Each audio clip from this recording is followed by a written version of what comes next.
yun. Kia Optima EX. Medyo, kaya ako kinintento, medyo kakaiba yung pagbukas nito kumpara doon sa mga nabuksan ko na clock spring.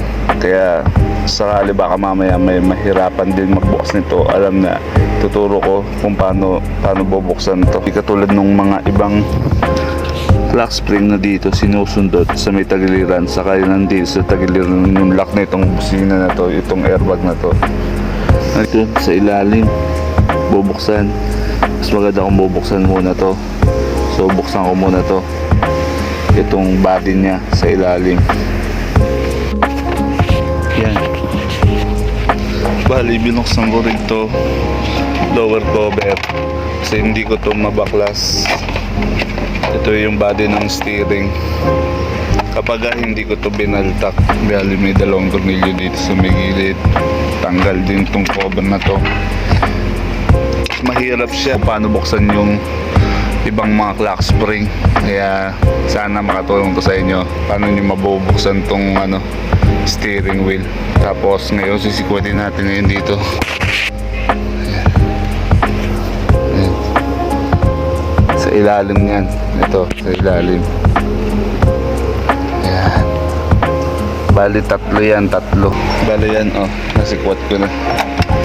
Ayun na siya, buksan na siya. Tapos tatanggalin ko itong mga wire na to, tapos tatanggalin ko yung tornilyo na to. Tapos lagi kayo maglalagay ng sarili nyong marking para hindi madidisalign yung steering wheel, kasi magpapaulit-ulit kayo kapag hindi nyo nilagyan ng marking yan.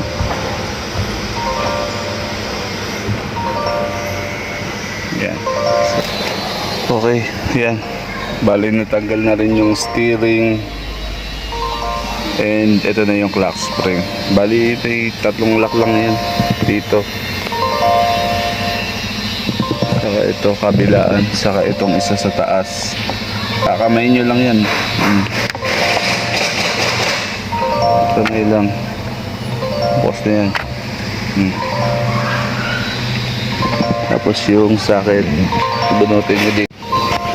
After mabunot yung socket, ayan, clock spring tanggal.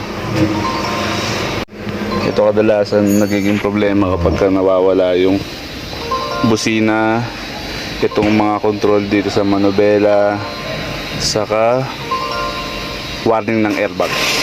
Ito papalitan natin. So sana makatulong sa inyo yung impormasyon kung paano buksan itong steering ng Kia Optima EX.